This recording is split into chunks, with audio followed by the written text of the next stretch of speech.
last time the authority of the heads of state and government of ECOWAS met in this hall, the decision to approve the exit of Mali, Niger, and Burkina Faso was reached. Today, at the round table, the flags of the three countries are conspicuously missing. But what decision will ECOWAS be taking today? Protect our people and build a prosperous, secured, and united West Africa. I declare the 67th session of ECOWAS Authority of Head of State meeting closed as I hand over. They say leadership is about legacy, about what you leave behind. But in West Africa today, especially under the outgoing leadership of President Bola Ahmed Tinubu at ECOWAS, you have to ask, what exactly are we celebrating? Is this a smooth handover of power or a quiet burial of failure? Tinubu has officially handed over ECOWAS leadership to Sierra Leone's president, Julius Maada Bio. The headlines call it a peaceful transition. They speak of integration, diplomacy, symmetry, regional stability. But if you strip away the photo ops and press releases, what did Tinubu actually achieve in his 2 years as ECOWAS chair? Because on the streets of West Africa, in Niger, Burkina Faso, Mali, even Nigeria, the story doesn't match the speeches. Let's rewind. When Tinubu took over as ECOWAS chairman in 2023, the region was already unstable. Coups had just rocked Mali and Burkina Faso. Niger was teetering. Guinea's democracy had been suspended. And what did ECOWAS do? They made speeches, issued sanctions, threatened military action. But on the ground, nothing changed. In fact, things got worse. By early 2024, the situation had collapsed so badly that Mali, Niger, and Burkina Faso formally withdrew from ECOWAS. They formed their own alliance, the Alliance of Sahel States. These weren't fringe players. These were key members of the bloc. Their exit was a loud public rejection of ECOWAS under Tinubu, a rejection of what they saw as a puppet institution, toothless, divided, and hypocritical.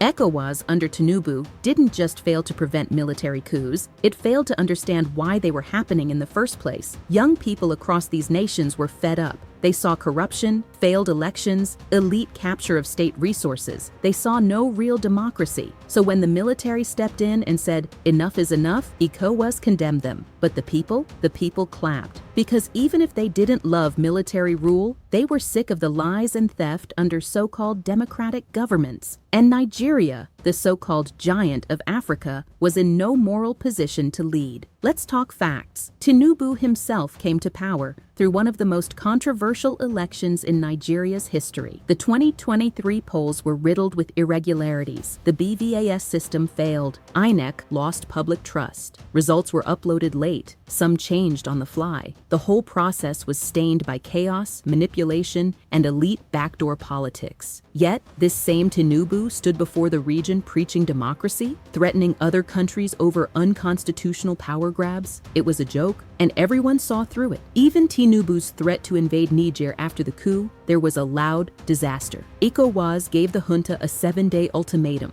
What happened next? Nothing. Nigeria's military was not ready, nor was it popular. Even within Tinubu's own cabinet, voices rose up against military intervention. Nigerians themselves rejected the idea. We were struggling with insecurity at home, banditry, kidnapping, economic hardship. Yet Tinubu wanted to fight a war in the desert to protect democracy abroad? Let's be real. That wasn't about democracy. It was about saving face, about pretending ECOWAS still had power. But in reality, under Tinubu, the bloc lost its grip, lost credibility, lost influence. And now, he hands over the chair to Bio with a straight face, and the media calls it a success. Meanwhile, the same issues remain, the same instability, the same economic disaster. Food inflation is ravaging the region. In Nigeria, people can't afford basic gari and rice. In Sierra Leone, youth unemployment is rampant. In Niger and Mali, sanctions from ECOWAS only made poor people poorer, while the military governments used it to fuel anti-Western sentiment. And now, many of them are turning to Russia, signing new defense deals, pushing France and America out of their zones. That's what ECOWAS achieved, pushing West Africa into a new Cold War-style division. So as Bio steps in, we must ask, is this just another ceremonial rotation of failure, or will something change? To be fair, President Bio has made some ambitious statements. He talks about regional integration, youth empowerment, economic cooperation. He says West Africa must use its resources and population for shared prosperity. That's good talk. But we've heard that before. Ecowas has held dozens of summits, created vision documents, shared MOUs, and strategic plans. But none of that stops a soldier from seizing power when citizens feel abandoned.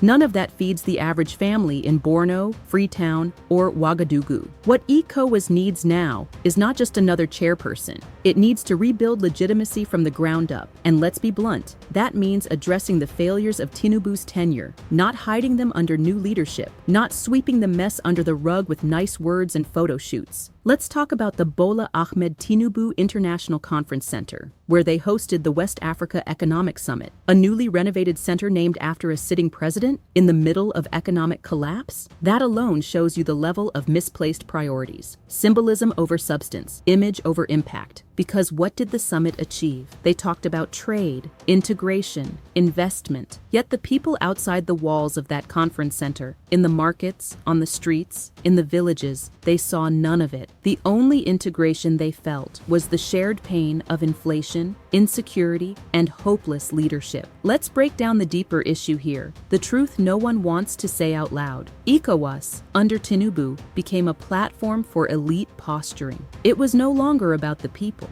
It was about protecting a shrinking class of political leaders who were rapidly losing control. That's why the response to coups was aggressive, while the response to poverty was sluggish. That's why millions could go hungry. But what made headlines was whether or not the next summit would include Burkina Faso. And here's the hypocrisy. When military leaders rise through the back door, Ecowas calls it unconstitutional. But when corrupt civilian leaders manipulate elections, silence opposition, and loot public funds, that's called democracy? Who are we fooling? Let's be honest, the people have eyes. They're watching. They know that Ecowas only wakes up when their own comfort is threatened, not when children are out of school, not when hospitals collapse, not when thousands die crossing the desert in search of better lives. So when Tinubu threatened to invade Niger, it wasn't a defense of democracy. It was desperation. It was the last card of a leader who had failed at home and couldn't assert leadership abroad. And Niger's junta called that bluff calmly, confidently, because they knew Ecowas had no moral standing left. This is the legacy Tinubu leaves behind. Let's talk about the elephant in the room, Nigeria's own crisis during Tinubu's Ecowas leadership. Because while he was traveling, hosting summits, and posing for photos, his country was falling apart. Fuel subsidy gone, yet no effective cushioning. The naira devalued, yet prices skyrocketed. Insecurity worsened in the north. Bandits overran communities. Kidnappers thrived. And what was Tinubu's administration doing? Blaming the past government. Forming committees, changing policies every few months, but no real results. No stability. No economic direction. This was the same man trying to lecture West Africa about governance? Even worse, Nigeria,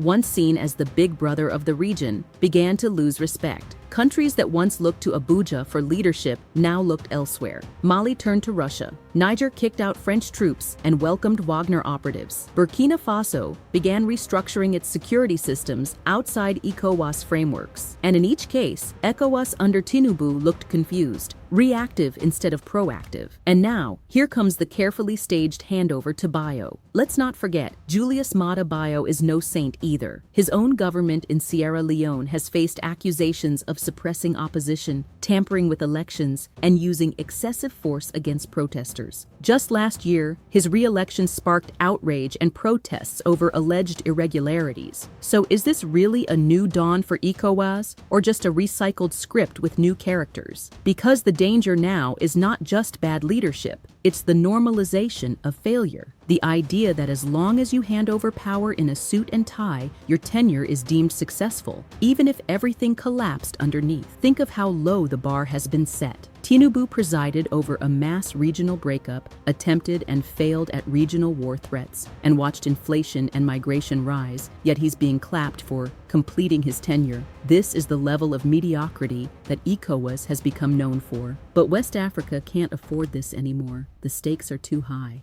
Climate change is shrinking farmlands, youth unemployment is exploding, the population is growing faster than infrastructure, and in this chaos, extremist groups like ISIS, West Africa, and Al-Qaeda affiliates are gaining ground in Mali, Niger, northern Nigeria, Burkina Faso. So while Ecowas was arguing over political technicalities, the terrorists were expanding. While they debated over constitutional legitimacy, villages were being burned, lives lost, futures destroyed. And who will answer for this? Who speaks for the girl who lost her school to insurgents? For the mother who can't afford medicine because her country is under sanctions from Ecowas? For the farmer whose land is no longer safe? For the graduate with no job, no hope, and no future? These are the real issues, not the glossy handshakes or the glowing summit statements. President Bio must know that if he walks the same path as his predecessors, he'll end up in the same dustbin of irrelevance. West Africa does not need another talk shop. It needs real action, real reform, real honesty. That starts by listening to the people, not the donor agencies, not the diplomats, the people, the same ones who are rejecting Ecowas silently by fleeing the region, by risking death through deserts and oceans. That is a vote of no confidence that no ballot box can disguise. And while we're at it, let's stop pretending Ecowas is some African EU.